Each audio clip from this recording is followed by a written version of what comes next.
अभी हमारे बीच में संत कोलंबस कॉलेज कोलकाता से विभागाध्यक्ष डॉक्टर गीता जी हैं। तो सभागार में उपस्थित सभी सुनील श्रोता और आदरणीय मंच, सबसे पहले धन्यवाद श्रोताओं का बनता है क्योंकि हम सभी अपने अपने हिस्से के 5 मिनट के लिए यहाँ बैठे हुए हैं, लेकिन आप सभी पूरे धैर्य के साथ हमें सुन रहे हैं। तो सबसे पहले तो तालियां आपके लिए बजनी चाहिए, आपके धैर्य को सलाम। और सलाम आदरणीय महेंद्र नारायण मंगल जी के जीवन को, उनके जिगरे को, उनकी संगठन शक्ति को कि उन्होंने अपने इस संगठन शक्ति के बलबूते देश के विभिन्न कोनों से लोगों को यहाँ पर बुला लिया, जोड़ लिया। और उनकी सक्रियता को इसी बात से समझा जा सकता है कि वह मंच पर आराम से कुर्सी से चिपक कर हमारी तरह नहीं बैठे हैं। उनकी बेचैनी जो है वो उन्हें दौड़ा रही है और वह कुर्सियों से कुर्सियों के पास जा करके श्रोताओं को पत्रिकाएं पहुंचाने में, सामग्री पहुंचाने में लगे हुए हैं। तो अगर ऐसे संगठन हमारे पास होंगे तो निश्चित रूप से हमारी क्षमता को, हमारी ताकत को कोई भी कम नहीं कर सकता। भले ही खेमे बन जाए, लेकिन इन खेमों के अलग अलग विकास के बावजूद हम सभी एक रहेंगे। वास्तव हम इसीलिए इकट्ठा हुए हैं। और आज मेरे गर्व का विषय है कि बड़े बड़े विद्वानों के साथ मंच साझा करने का अवसर मिला। आज के समय के बड़े सशक्त कथाकार जयप्रकाश करदम जी को नमस्कार, और उनके साथ जिनसे मंच साझा करने का अवसर मिल रहा है इसके लिए पंकज जी को धन्यवाद। जिनकी कहानियां हम पढ़ते हैं, आज साक्षात उनके साथ बैठे हैं। यह होती है संगठन की शक्ति। बहुत सारी बातें यहाँ पर हो चुकी है, उद्घाटन भाषण से लेकर के अब तक, और उनकी समय बहुत सीमित है। लेकिन हमसे पूर्ववर्ती वक्ता प्रोफेसर रजत साहब, मास्टर रजत जी जो बोल करके गए हैं, मुझे जरा सा उसमें हस्तक्षेप करना, टिप्पणी करना जरूरी लगता है। रैदास के इस प्रसंग को उन्होंने उठाया और ये जो कहा कि मन चंदा तो कटौती में बंधा, रैदास का जो समय था उनके पास बल नहीं था तो उन्होंने कटौती में स्नान किया, आज हम गंगा में स्नान करेंगे। बहुत अच्छी बात है, लेकिन आप उनके बल और साहस को कम करके ना किए। कबीर और रैदास ने अपने समय में जो साहस दिखाया है वो है नकार का साहस। आज हम क्यों न कहें कि गंगा बहुत पहली हो गई है, हम उसमें स्नान करना तो दूर, उसके जल को अंजलि में लेना भी पसंद नहीं करेंगे। जब तक नकार का ही साहस आपके अंदर नहीं आएगा तब तक आप उससे नहीं बच पाएंगे। पिछले दिनों अभी नई बनारस यात्रा का विमोचन हुआ है, तो पिछले महीने में बनारस की यात्रा पर थी, गंगा दशहरा का दिन था। लोग रात रात तक गंगा में डुबकियां लगा रहे थे, लेकिन नहीं लगाई गई। हम जैसे बहुत सारे लोग होंगे। इस नकार के साहस को अपने बीच पैदा कीजिए। हिंदुत्ववाद में, मनुवाद में जो कहानियां गढ़ी है अपने वर्चस्व को लेकर के, जो किस्से गढ़े हैं अपने विद्वता को लेकर के, आप उसके बरक्स दूसरे किस्से मत गढ़िए। मिथकों के समानांतर नई मिथक गढ़ने की बजाय जो गढ़े गए मिथक है उन पर प्रहार कीजिए, उन प्रतिमाओं को छूट कीजिए और अपने लिए झूठी कहानियां गढ़ी। मैं क्लास में बच्चों को जब पढ़ाती हूँ तो यही कहती हूँ, और मैं एक बात और सुना दूं कि मैं स्कॉटिश चर्च कॉलेज से आई हूँ, कोलंबस कॉलेज जैसा कोई कॉलेज नहीं है कलकत्ते में। खैर कोई बात नहीं, खैर मैंने सुधार देना जरूरी समझा क्योंकि गलतियां तो सुधारी जानी चाहिए। तो जब आप कहानियां करते हैं कि ये ऐसी कहानी थी, इसके बरस ये कहानी नहीं है, दूसरी कहानी है, जरूरत क्या है आप कहें कि वो कहानियां झूठी हैं।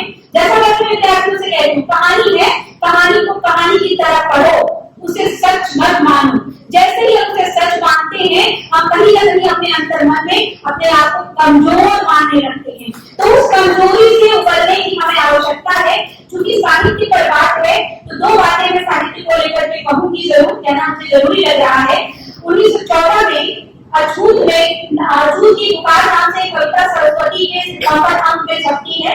हालांकि उसके पहले ज्योतिबा फुले आदि लोग गुलाम नबी जैसी रचना ज्योतिबा फुले जी ने की है और हमें उसे नहीं कहना चाहिए क्योंकि साहित्य का संदर्भ है, इसलिए बात कहनी जरूरी लगी। जिसमें हालांकि अब एक सवाल ये भी उठता है कि जो उसमें जो कविता है, जिनकी शिकायत इसके लेखक माने जाते हैं हीरा डोम, उसके बाद उनकी कोई रचना नहीं मिलती है। तो क्या सच में थे या नहीं थे? वो किसी अवाण की रचना है तथाकथित, या तथाकथित प्रमाण की रचना है? इस पर भी हमें विचारने की जरूरत है। लेकिन उसमें जो आर्तनाद है, जो पुकार है, कबले हमनी के दुखवा सहल जाए, हम भी साहब के विनती सुनाई थी। तो उस दौर में 1914 से लेकर के आज 2022 तक क्या बहुजन समाज की आवाज में कोई परिवर्तन आया है? बिल्कुल आया है। और उस परिवर्तन को हमें रेखांकित करने की आवश्यकता है कि वहां जो प्रार्थना है, पुकार है, आर्तनाद है, वो प्रतिरोध के सशक्त स्वर में परिवर्तित हो चुका है। और इसके प्रमाण के लिए मैं ओमप्रकाश वाल्मीकि की एक छोटी सी कविता आपके सामने रखना चाहूंगी। मेरी माँ ने जने सब अछूत ही अछूत, तुम्हारी माँ ने सब बांधनी बांधी। कितने ताज्जुब की बात है, जबकि प्रजनन क्रिया एक ही जैसी है, वह दिन कब आएगा? बामनी नहीं जलेगी बामन, चमारी नहीं जलेगी चमार, भंगी भी नहीं जलेगी भंगी, तब नहीं चुनेंगे जातीय हीनता के दंश, नहीं मारा जाएगा तपस्वी शंभु। आप शब्दों पर गौर कीजिए। नहीं कटेगा एकलव्य का अंगूठा, कौन होगा नायक? राम सत्ता लोलुप हत्यारा, राम सत्ता लोलुप हत्यारा। क्या ऐसे दिन कभी आएंगे? कभी सपना देख रहा है कि क्या ऐसे दिन कभी आएंगे, लेकिन वो अपने सामने कुछ श्रृंखला तैयार कर रहा है अपने नायकों की। तो अगर हमें अपने नायक तलाशने हैं तो हमें हकीकत, मिथक या जहां भी है वहां से चरित्रों को चुन लेना है। ये चुनने की जरूरत है। और दूसरी सबसे महत्वपूर्ण बात जो मुझे यहाँ आकर के लगी, या ये जो विमर्श है, अस्मिता बोधी जितने विमर्श है, वो स्त्री विमर्श हो, वो दलित विमर्श हो, आदिवासी विमर्श हो, और इन दिनों एक और नया विमर्श उभर रहा है, विकलांग विमर्श। उस पर भी आप आगे वाले दिनों में चर्चाएं सुनेंगे। इन सभी को हाशिए का विमर्श कहकर के खारिज करने की साजिशें वर्षों से हो रही हैं। लेकिन हमने एक नया शब्द अगर अपने लिए चुना है, बहुजन शब्द, तो उस बहुजन शब्द की शक्ति पर हमें भरोसा रखना पड़ेगा कि कैसे हम उस हाशिए से निकाल लाएं। और जो बहुसंख्यक थे, जिन्होंने इतने दिनों तक हमें अल्पसंख्यक बना करके रखा था, हमने उनकी बहुसंख्यकता को चुनौती दी, उन्हें 10% में समेट करके रख दिया। तो अगर हम 80% है, 90% है, तो घबराने की आवश्यकता नहीं है। संगठन शक्ति को बनाए रखना है। और दलित साहित्य में, बहुजन साहित्य में बहुत सारी रचनाएं आई हैं। मुझे लगा कि थोड़ी सी चर्चा साहित्य पर होगी, लेकिन समय मेरा बधा हुआ है, इसलिए मैं आपसे विदा लेती हूँ। 5 मिनट हो गए होंगे, लेकिन विदा लेती हूँ। फिर से कविता की पंक्तियां सुनाऊंगी, कात्यायनी की कविता। हालांकि वो दलित विमर्श की लेखिका के तौर पर नहीं जानी जाती है, लेकिन अभी कहा गया कि स्त्री भी दलित है, और उसी अधिकार से मैं अपनी बात रख रही हूँ, उसी अधिकार से कात्यायनी की कविता कोट कर रही हूँ।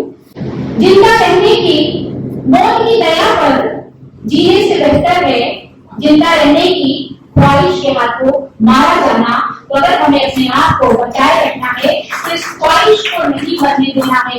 तमाम खेलेबाजियों, तमाम दलबंदी, तमाम राजनीति से ऊपर उठकर अपने अंदर के जीवन और ख्वाहिश को बचाए रखे। हमारा संगठन भी आगे बढ़ता रहेगा। बहुत बहुत शुक्रिया, बहुत बहुत धन्यवाद। आप लोगों ने विश्वास सुने। हमारे चैनल बहुजन दस्तक को लाइक, शेयर, सब्सक्राइब देखना मत भूलिएगा। जय भीम, जय भारत, जय संविधान, नमो बुद्धाय। धन्यवाद। चैनल आर्थिक समस्या से गुजर रहा है। अगर आप बहुजन समाज में बाबा साहेब अम्बेडकर और तथागत बुद्ध की विचारधारा को अधिक से अधिक लोगों तक पहुंचाना चाहते हैं तो हमें आर्थिक सहयोग प्रदान करें, ताकि हम अपने चैनल के माध्यम से देश विदेश में समता, बंधुता, एकता और संवैधानिक अधिकारों को ज्यादा से ज्यादा लोगों तक पहुंचा सकें। आप अपनी सहायता राशि नीचे लिखे खाते में जमा करा सकते हैं। खाता धारक गौतम रत्ना, खाता संख्या 316957686551, IFSC कोड SBIN 0060336, बैंक भारतीय स्टेट बैंक।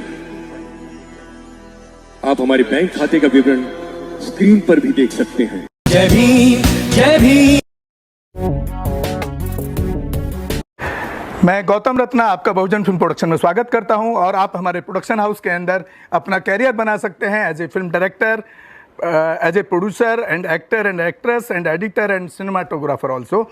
अगर आपको फिल्म से रिलेटेड कुछ भी प्रोजेक्ट आपको बनवाना है तो हमारे पास में पूरा सेटअप है, जिसमें फिल्म कैमरा है, शूटिंग लाइट्स है और एडिटिंग है। सारा A to Z एक ही जगह पर आपको हमारे यहाँ पर मिल जाएगा। तो दोस्तों, आप हमें कांटेक्ट कर सकते हैं हमारे नंबर्स पर 9810085714, और 8510005714 हमारे वेबसाइट पे विजिट कर सकते हैं www.filmserviceindia.com और हमें मेल भी कर सकते हैं gautamfilmsproduction@gmail.com पर। धन्यवाद।